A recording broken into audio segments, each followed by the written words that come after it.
All right, everybody.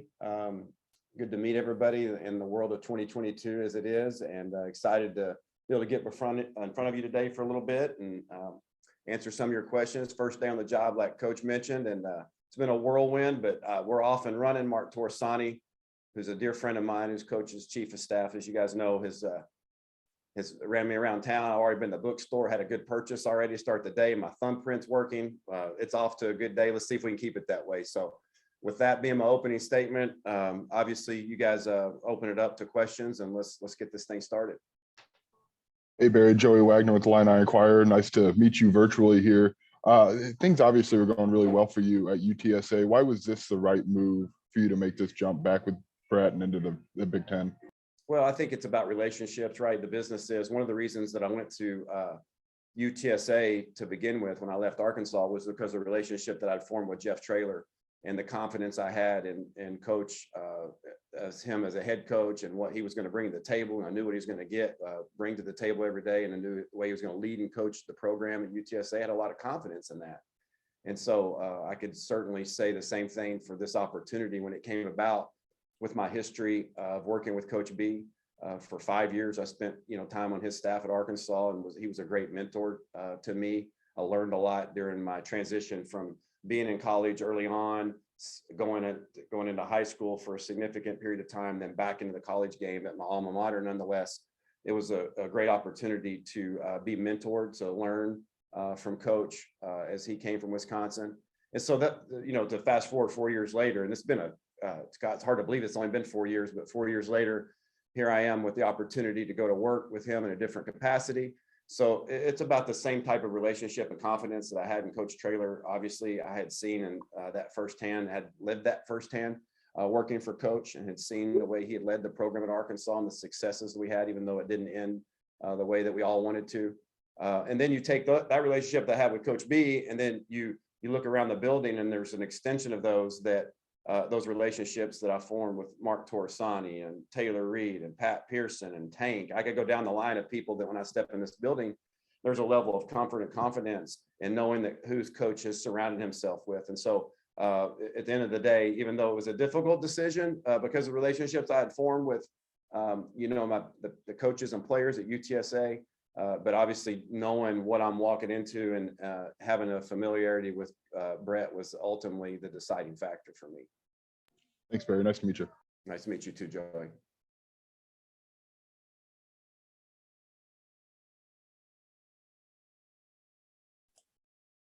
Hey, Coach, I'll jump in. Sounds like I'm next up. Doug Bouchon from Rivals.com. Talking with Coach Bielema just now, it sounds like you're going to be bringing your playbook with you and installing it in the spring. Can you just describe that particular offense and what it's predicated on?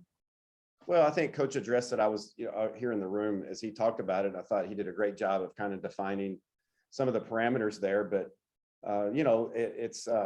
it's something that really, when Coach Traylor hired me at UTSA, he wanted to kind of blend some of his track record and experience. A lot of his track record and experience was kind of based on a spread system, and had actually been in the Art Briles system for a little bit.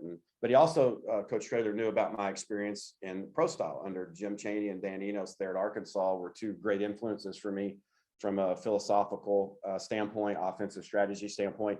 Coach Traylor was interested in me being able to blend, those type of philosophies and beliefs to build what, would turn into our offense at UTSA. And it was a collaborative effort. Coach put me in charge of that. And so that system has kind of been vetted and, withstood the test of the last 2 years. And so that system that was, really successful for us. And obviously we had really good players and a really good coaching staff that I'm going to take that model and the terminology, like you said, the playbook, which is, it's not lugging around an old playbook. It's virtual, it's like, digital and all this stuff nowadays, but bringing the playbook here and teaching this system that, basically that we use the last 2 years is going to be the foundational aspect of what we do here. I mean, that's going to be the building blocks. And that was important for me to be able to come here and to take what we had been successful with from just a vernacular standpoint and start teaching it to these guys here. That was important. And Coach was, all about it, wanted me to do it, empowered me to do it. but obviously we're going to have a different fit and flair here. It's not going to look exactly like it did with them, because ultimately we want to build this offense around our strengths, like Coach mentioned, and we're going to continue to get to know that. I am in particular through the spring, and ultimately, hopefully, by the time we'll get to the fall, we'll have an offense that's built around our player strengths. So ultimately, that's kind of how this all went when it came about, Doug. Is there a particular skill set you're looking for from the quarterback position? Well, I think it always starts with the ability to throw the football, right? I mean, that's where the quarterback has to start. And then after beyond that, it's like, well, okay, if they're a pocket passer, and this system's got some flexibility to build around a pocket passer, if they have the ability to help them supplement the game using their legs, then certainly that's something that we want to expose. And I think that's what you saw over the last 2 years at UTSA. Obviously, Frank Harris was our starter for the majority of the time this past year, but the year before we had injuries and we had some shifts. We played 4 different quarterbacks, and so each week looked a little bit different depending who was playing for us. And so, I think that's I think that's the way football is at this point in time, especially with the portal and the transition and guys transferring. Is like, your team and your offense, and even the quarterback room in particular, those guys typically come in all shapes and sizes. It's hard to recruit a room full of 5 quarterbacks so they all have the same skill set, right? It's really hard to do that in this time and age in football. And so inevitably you're going to recruit guys that have a different strength and different weaknesses. And I think it's important to be able to have a flexibility within that system that you have to play to those strengths. And so that's kind of my mindset. I think it's a little bit kind of like my time in high school, right? You kind of held hostage in high school to who's in your system, who's coming up. And each year, maybe you might run the ball a whole lot more one year and use more play action. And the next year you may have a guy that's a better drop back guy, and you open up that aspect of your, strategy standpoint. You may have a guy that's a really good zone read runner, and you want to open that up. And that's certainly kind of what we experienced last year. So, ultimately it starts, it's a long answer to a real short question. You guys know, you'll figure me out, and I'm really good at that. That I can give a long answer to a short question in a hurry, but ultimately it's about delivery of the football accurately, on time, sitting in the pocket, and then you build around the 6 skill sets that are on the peripheral there. Thanks, Coach. Am I looking in the camera the right way here, everybody? You're good. You guys are You're okay. This is a challenge because the camera's over here and you guys are here. I'm trying to stay focused here. Hopefully that's not too awkward for y'all. I'm sure my wife will correct me if she sees this, if I'm looking at it wrong. So we'll be better next round. Well, hey, Barry, this is Scott Beatty, WDWS Radio. And since I'm radio, I don't care where you look. Great to meet you. Welcome to town. What you mentioned, maximizing strengths. How familiar are you with the roster right now and what your strengths will be, and how influx is that roster? And are you kind of waiting until all the pieces are there? And, obviously you may know more about the roster than even we do at this point, but are you still in a make it creating mode, or are you like trying to get it going right now? Yeah, I think that's a fair question, Scott. Obviously playing against Illinois this year, I got a chance to see that a little bit, but to be honest with you, just didn't pay a whole lot of attention to that side of the ball. I had my own worries and concerns during that course of the game, but through the course of the season, because of my connection with Coach B and all the said guys I talked about earlier that are connected to this program, I had a vested interest just to watch and pull from afar Illinois football. So I got a chance to watch several of the games because of our games being at night or whatnot. So I could identify and see, some of those big wins that we had last year. Obviously featured the running game, and I thought that was really impressive to watch the backs run. I think obviously one of the things about this that I can, just without question, say is one of the main reasons I'm sitting here before you all today is the fact that of my belief, my foundational belief is completely in line with Coach Bielema's belief about physicality, and it starts with an identity of running the football, right? And so a physical brand of football. I think if you saw our football team play the last couple of years, we hung our hat on that part of it. And so I know that even though I'm talking here about building to our strengths and playing to our strengths, and that's certainly gonna happen. I think that's the job of all coaches, right? To play to your strength of your team and what your talent base is. And so as we get going here, and I think it's really premature for me to be able to say who's to say that maybe what was perceived as a weakness last year, that we can't help transition into something that's more of a strength, right?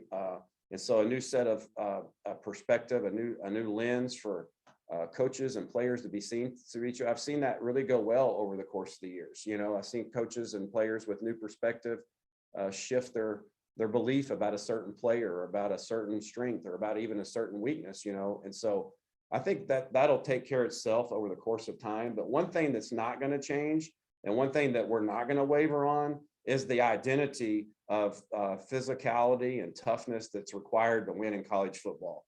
And so it might look a little different. The way we're going to do that, it might be different than what was done here in the past, maybe a little bit different than what maybe we did at Arkansas a little bit. But, our last year at Arkansas, 2015 under Dan Enos, I think we threw for over 3,000 yards, all the while being effective in running the football too. And so as we can continue to recruit and shape and get to know this roster, I think those are things that will come out in the wash more towards the end of spring and towards the end of fall, as we get closer to game time. But what's not going to waver is the identity that we're trying to establish in running the football. Thanks a lot. Welcome to town. Thank you. Thank you, Scott. Hey, Barry, it's Jeremy Warner from Illini Inquirer here. Welcome to town. I want to pick up on quarterbacks. Frank Harris is a guy you kind of inherited on a roster. You're obviously inheriting a room of quarterbacks here. What's the key as a play caller, as a quarterbacks coach, to developing them and getting the most potential out of guys that you didn't handpick at the time? Yeah, that's a great question, Jeremy. And really, to be honest with you, that's what we dealt with for 2 years there at UTSA. Everybody, the main guys that have been playing the bulk of the snaps were guys that are already recruited there, that were already on campus. And so I think it's my job as the coordinator and quarterback coach to, get in their minds, right? To really get to know them. And that was one of the things I think that we really saw a lot of growth with Frank, who was our quarterback from year 1 to year 2. Is year 1, we were basically limited with COVID. We were installing a new system. We didn't get a spring ball. We got a chance to get that 3-week jump start window before fall camp started. And we had 4 guys competing for the job. And as we ended up hitting the ground running, we got into the season quickly without me really knowing our quarterback, like really getting to know him. And it's hard to know a guy without spring ball, right? Going through somewhat of a semblance of a fire, spring practice, spring scrimmages or whatnot.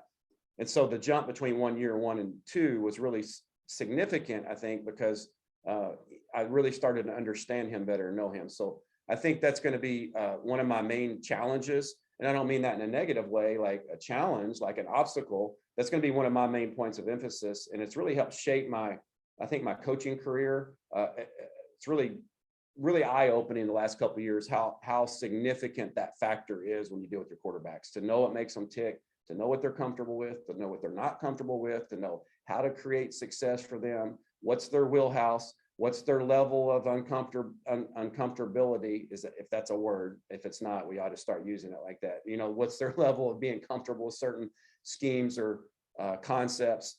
And so that'll be something that will be a huge priority for me here as I learn this roster.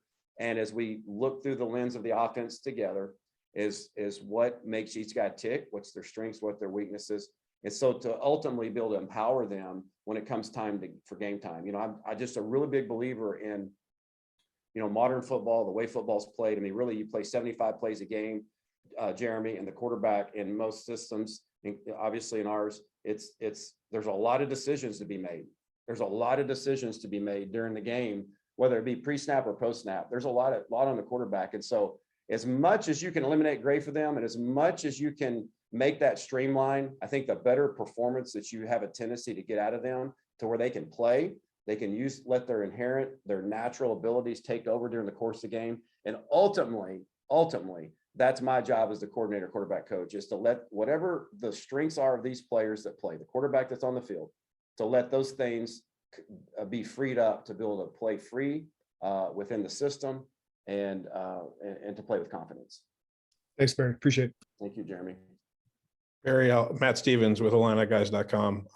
I'll ask you the same question I just asked Brett. Was the phone call or initial contact any different nearly a decade than it was nearly a decade ago when you got the call from Brett to come to Arkansas in 2013? Well, in a lot of ways, it was just as exciting for me, Matt. It was obviously it was a couple of years, 9 years ago, I believe. That was obviously a huge break for me from a professional standpoint. Getting, hired from a high school job to go coach at my alma mater, and coach said, "Hey, I got a tight ends job," and I was like, I think I would have, I'd have coached the kickers or the holders, for an opportunity to go back to do that. And so it just so happened that it was a position that coach was really passionate about, that, the coordinators that, at the end of the day, we probably used the tight end as well as anybody in America during the period that we were there at Arkansas. And, when I first thought tight ends, like I thought, well, shoot, I can do that. I can go coach one guy and run around the field, and then all of a sudden we're in 12 personnel and 13 personnel. And it was a real challenge for me as a coach, and it helped me grow so much. And I know I'm shifting off the focus of the original question, but so here we are 9 years later.